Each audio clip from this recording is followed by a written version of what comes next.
انداز د سیاست لپاره د معاشرې لپاره زهر قاتل کله ناکله زما دا کشرانم ګرمي کوي ځواني دا ځوانۍ کې خامخا انسان جذباتي وي او زمون خو بیا تش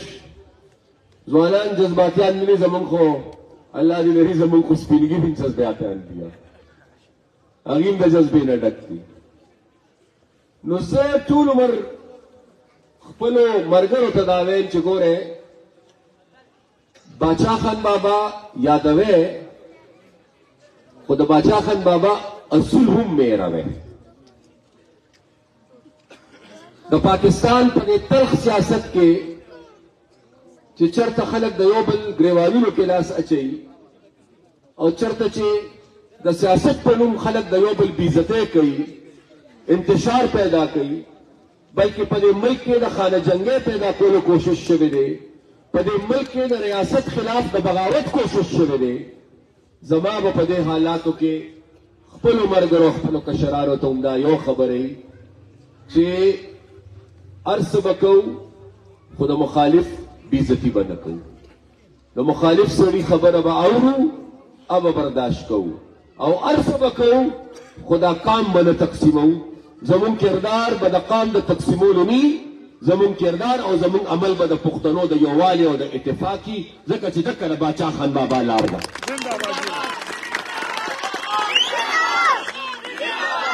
و په داسې حالاتو کې دا الیکشن کیږي چې سیاسي ماحول کې هم ډېره کشیدګي ده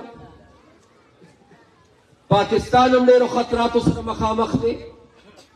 د ملک حالات هم ښه نه دي او د معیشت حالات هم ښه دي زمونږ د صوبې په بعضې برخو کې د امن و امان ډېره لویه مسله جوړه شوې ده یو ځلې بیا او د خلکو روزګارونه هم متاثر شي او څنګه چې لکه زما نه مخکې حمایت خان ووې چې زمونږ د صوبې مثال نن د هغې کور دی چې د کور سره خرچم نشته او دا کور قرضدار یم دی او چې کوم کور سره د کور د چلولو خرچه نی او کوم کور په قرضو کې ډوبي نو هغه کور تباهۍ سره مخامخ کیږي حمایت خان تاسو ته ووایي چې صوبه 100 اربه روپۍ قرضدارې وه دا هغه قرضې وې چې کومې قرضې د 1947 نه واله تر د 2013 اخر پورې 8 پورې بلکې دا به د 100 اربو روپیو نه هم لږې سوا وې که ستاسو حکومت نه وې ځکه چې واحد ستاسو حکومت و چې موږ د پښتونخوا قرضې کمې کړې نه دي بلکې موږ د پښتونخوا قرضې واپس ورکړې وې موږ د پښتونخوا قرضې کمولې په هغه وخت کې موږ سوا کولې نه موږ به قرضه کمه اخیستې او واپس یې ډېره کړې ده خو په 9 کاله کې 900 ارب روپۍ یو دا د پریشانۍ خبره ده چې 900 ارب روپۍ په 9 کاله کې عقل نه مني ده بل په دې پوه نه شو چې هغه 900 ارب روپۍ چېرته ولګېدلې چېرته په دې صوبه کې لوی ډیم جوړ شو کنه د مردان د هسپتال مکمل شو کنه چېرته نوې یونیورسټۍ جوړې شوې چېرته د ځوانانو نه د روزګار منصوبه چا راوړه چېرته د صحت په میدان کې څه تبدیلي راله چېرته د تعلیم په مد کې څه انقلاب راغی څه شوې دا پیسې بدقسمتي خو زمونږ دا ده چې قرضدار هم شو او د پیسو پته هم نه لګي چې چېرته لاړې او په څو لګېدې زما دپاره حقیقت درته وایم دا درته وړه خبره کوم زما دپاره ما ته د 8 تاریخ دا مرحله دومره لوی ازمایش نه ښکاري 8 تاریخ مرحله ما ته دومره لوی ازمایش ځکه نه ښکاري چې زه د بل چا په تمه نه یم، زه د خپل رب د کرم په تمه یم او زه د مردان د ولس په مرسته په تمه یم.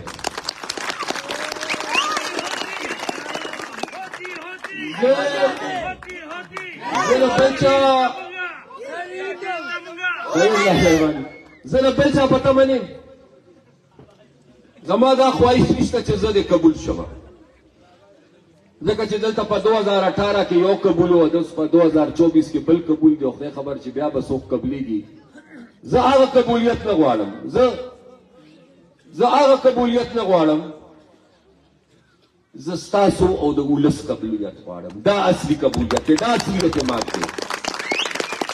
نو د 2024 والا الیکشن 8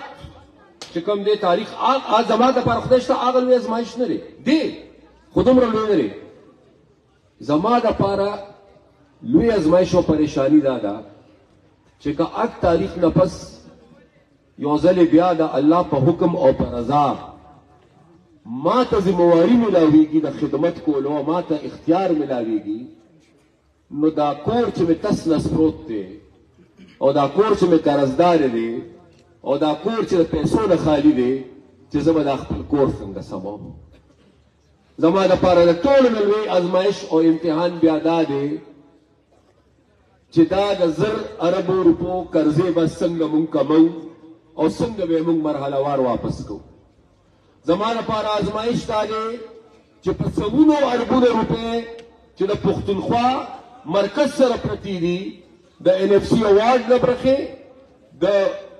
بجلی د آمدن او د ګیس د رویالټي، چې دا پیسې به څنګه واپس اسلام آباد نه خپلې صوبې ته راوړم. زما دپاره لوی ازمایش دا دی چې د دې صوبې دا د صحت نظام چې کوم تباحال دی، دا د صحت نظام به په کومه طریقه ټیک کوم. زما دپاره لوی ازمایش دا دی چې زما د تعلیم نظام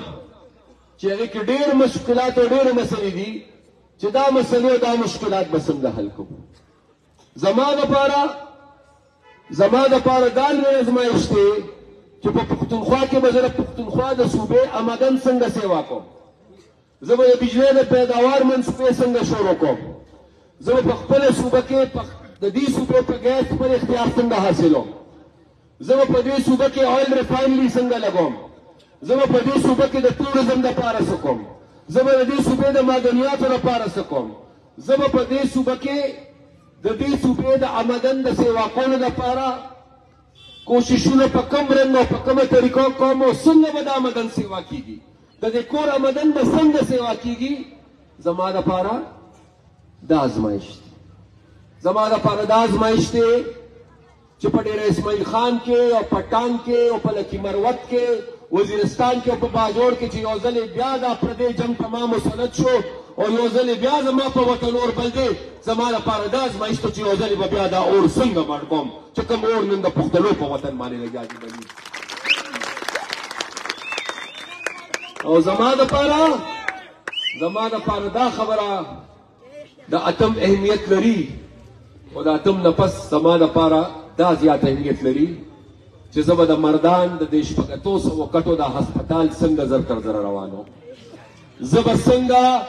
چلډرن هسپتال مکمل کوم، زه به څنګه روانوم، زه به څنګه په زرګونو نور بچي د عبدالولي خان یونیورسټۍ ته دننه کوم، زه به څنګه د مردان په سړکونو باندې یو ځل بیا د ریسکیو نوی امبولانس ګرځوم، دا لایټونه به پې بلوم، دا لارې به ښایسته کوم، دا سړکونه به ښه کوم، د مدرسو خدمت به کوم، د جوماتونو خدمت به کوم او د ولس خدمت به کوم.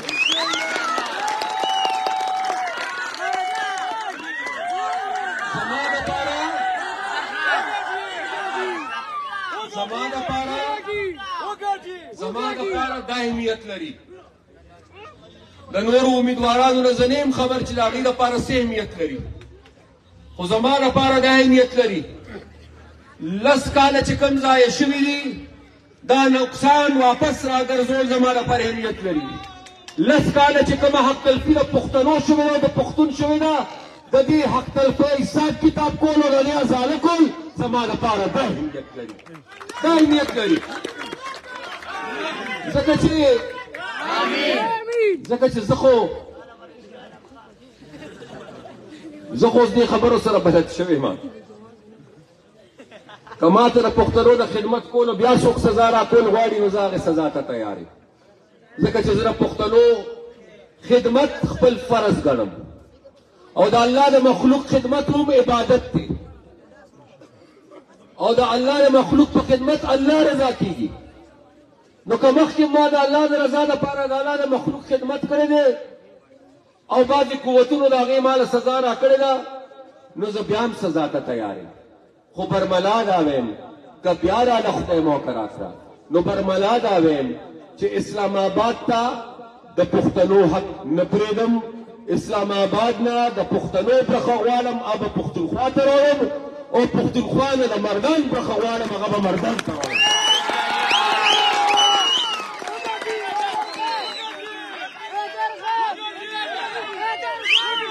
ځکه چې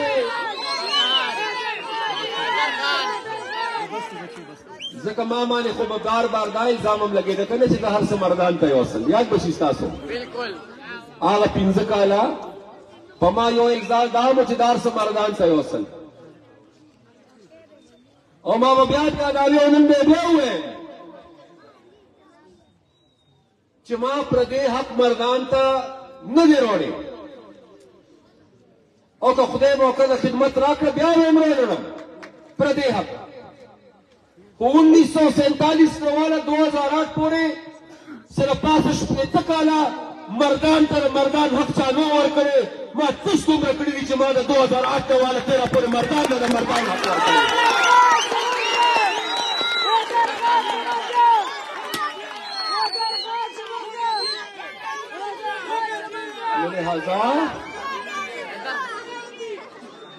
لہذا بچے ما سره بلې که گزاره کوي لہذا دا خبره ډیره اهمیت او اهمیت لري چې پښتنو ته د پښتنو په وسایلو خپل اختیار ملو شي د پاکستان په وسایلو کې چې کوم د پښتنو برخه ده چې پښتنو ته هغه برخه ملو شي او بیا په هغه برخه باندې د پښتنو خدمت وشي څو پورې چې دا خالی خزانه نه ډکه شوې که نه نو هغې پورې ستاسو خدمت نشي کېدی او که خالی خزانې باندې څوک د خدمت کولو کوشش کوي نو هغه به همدغه شانتې خدمت وي چې څنګه زمانه مخکې پرویز خټک او محمود خان زمانه پس وکړه هغه بیا هغه خدمت نن مې اخبار کې یو خبر کته او هغه خبر چې مې وکت نو ما د الله ډېر شکرونه ادا کړل نن زما خیال په نیوز اخبار کې یو خبر لګېدلی دی چې سابقه چیف منسټران چې کوم الیکشن کوي د هغې په حواله نو زما په خیال چې څومره ژوندي دي نو بغیر زما د اکرم خان دراني صاحب نه چې واحد مونږ یو چې مونږه کومې پارټۍ او کومې جنډې دغه کرسۍ ته لېږلي یو نو نن مونږ اکه جنډې او اکه پارټۍ سره ولاړ یو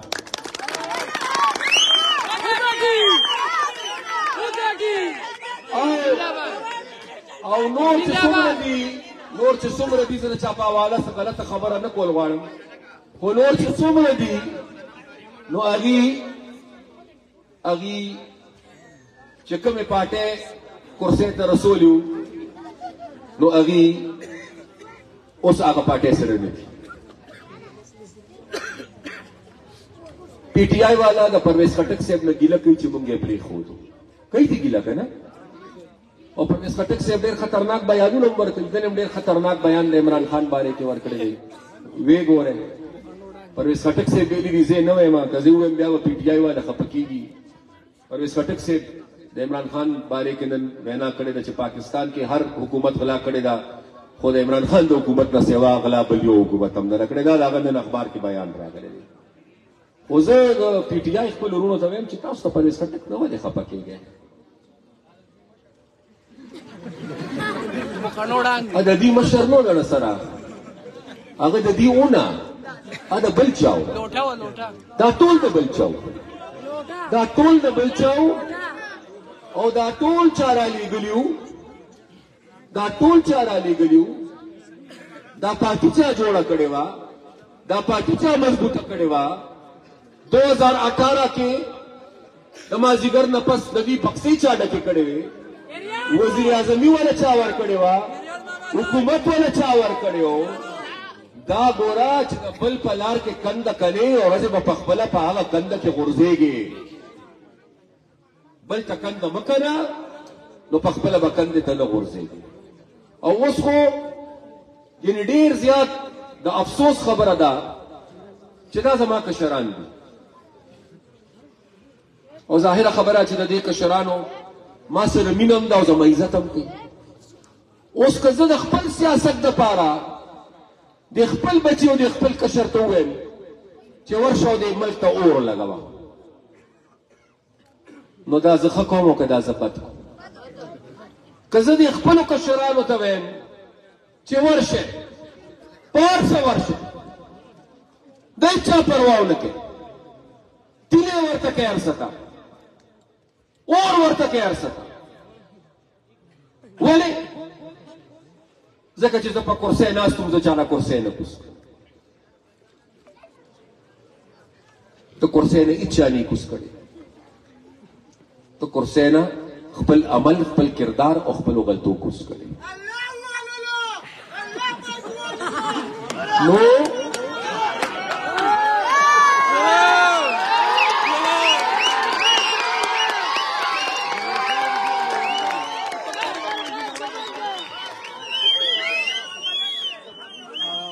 تا پته را خدای خبر چې دلې خدای خبر تا له جوړه خلو پوښ کړی دا تا له نواز شریف نه زیات پوښ کړی نو خبر اوره ظاهر شاه مشران عمر ګرو زنن بنیادی طور ستاسو خدمت کې د دې خواست لپاره حاضر شوی چې څو پورې موږ د خپل پښتانه پوه کړي نه دي که نه او څو پورې موږ پر خپل قوم کې بیداري نه پیدا کړې نو ګورې دا قوم متفق کېدی نه شي او څو پورې چې دا قوم متفق شوی نه دی که نه ذات به کېدی شي وګټو خو کام نه شو ګټلی که کام ګټو او د وطن ترقي ودانی یقیني کوو نو بیا به پښتانه یو کوو او چې تاریخ کې هر کله پښتون یو شوی دی که نه نو بیا دی ناقابل شکست شي بیا دله څوک شکست نشي ورکولی انګریز دو ځله افغانستان سره جنګ وکړ پښتون متفق انګریز شکست وخوړ روس کوشش وکړ روس شکست وخوړ امریکې کوشش وکړ امریکې شکست وخوړ دلته انګریز قابض و په یو وخت کې مغول قابض و زموږ مشران را پاڅېدلي وو چې اتفاق یې پیدا کړی نو باچا خان او خپل خدمتګار انګریز له شکست ورکړی و دا ملک یې آزاد کړو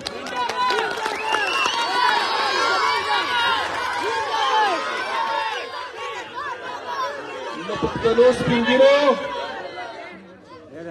سپین ږیرو پښتنو مشرانو پښتنو وروڼو پښتنو زلمو او بچو د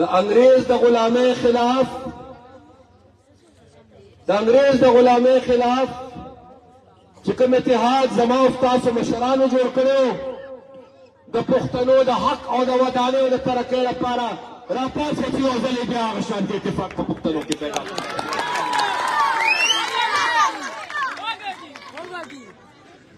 زه به انشاءالله زما په خیال چې د اتم د الیکشن نه مخکې 28 تاریخ باندې یو ځل بیا مسلم آباد ته حاضرېږم انشاءالله غالبا انشاءالله او بیا چې کوم ملاقات کېږي نو هغه به که الله ته منظور وي نو بیا به د اتم تاریخ نه پس ته کېږي او که اتم تاریخ نه پس داسې یو نتیجه وه چې الله تعالی ما او تاسو له اختیار او د خدمت کولو موقع راکړه نو دا به بیا خواست کوم ما ته پته ده ډېره موده شوې ده تاسو پېښور ته نه یې راغلي مخکې به کله ناکله تاسو پېښور ته رالی او کله ناکله به دلته د وزیر اعلی د کور دروازې کولاو شوې او د مسلم آباد مشران او عالمان به راتلل هغه وخت لس کاله دا چې زما په خیال چې هغه دروازې بندې دي هغه بندې دي نو که الله ته منظوروي او د الله حکم شوي الله زما به کوشش دی چې یو ځلې بیا هغه دروازې تاسو ته کولاو شي او دلته چې بیا ستاسو کوم مسلې او مشکلات دي زه د مردان د لوی ترقیاتي منصوبونه نیمګړتیا نه او د مستقبل منصوبونه واقف او خبر یم په هغې ما ذهن جوړ کړی دی زه د مسلم آباد د مقامي مسلو خبره کوم زه د دې ډېره مشکلاتو خبره کوم ځکه چې سره پاسه 2 کاله وشو منتخب ممبران هم د خپل حق نه محرومه دي دلته بیخي محرومه دي نو لہذا اتم تاریخ نه پس هغه مقام ته خدای موږ ورسولو نو ماله به تش یو 5 شپږ میاشتې راکوي ځکه چې شپږ میاشتې به زما پکاري چې زه اسلام آباد سره حساب کتاب وکړم او مکه شپږ میاشتې کې دننه نه به د اسلام آباد نه خپل حق هم انشاءالله لومبنۍ قسط واپس پښتونخوا ته پښتنو لپاره راوړو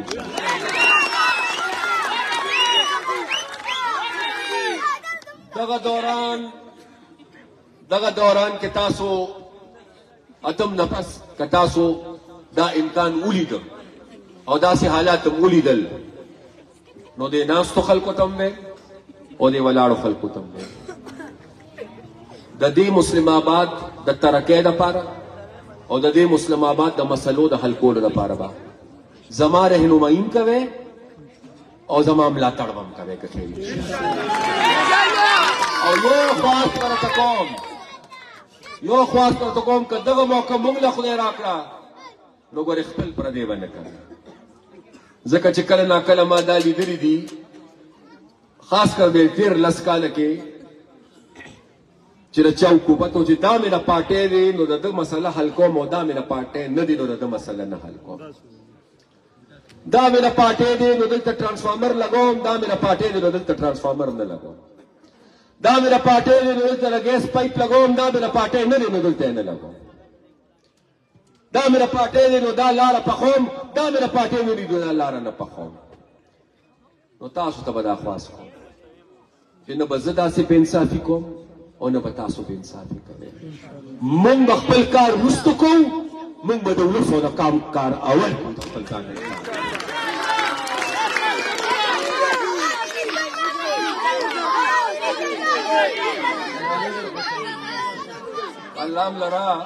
الله لرا خوش نصیبه به هغه انساني چې تاسو له خیره د ووټ قابل شي په بکسو کې ووټ اچولی شي خلک به ډېر خوش قسمت وي چې ستاسو ووټ به د چا بکسو ته ګرځېږي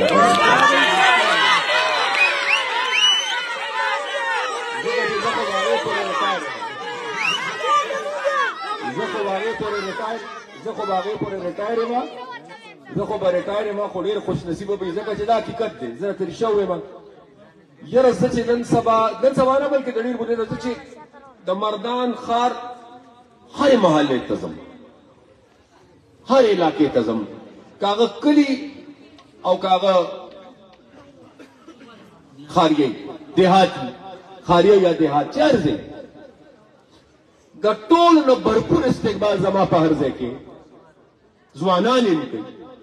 وروڼه یې کوي سپین ږیري راته په لاره کې دواګانې کوي خو د ټولو نه بھرپور استقبال زما دا د پښتنو دا بچي دا د قام بچي زما بچي دا په هر ځای کې زما استقبال کوي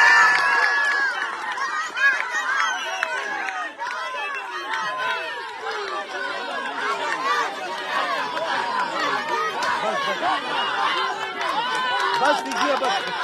خبرې کوي نو زه تاسو ټولو ته دا خواست کوم چې یو ځل د دې بچو لپاره د مردان د بچو لپاره د پښتنو د بچو لپاره د لاسونو پړکا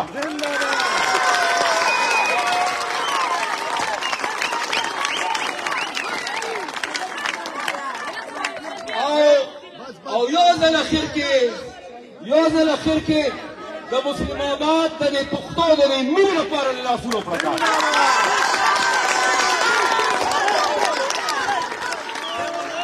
ډېره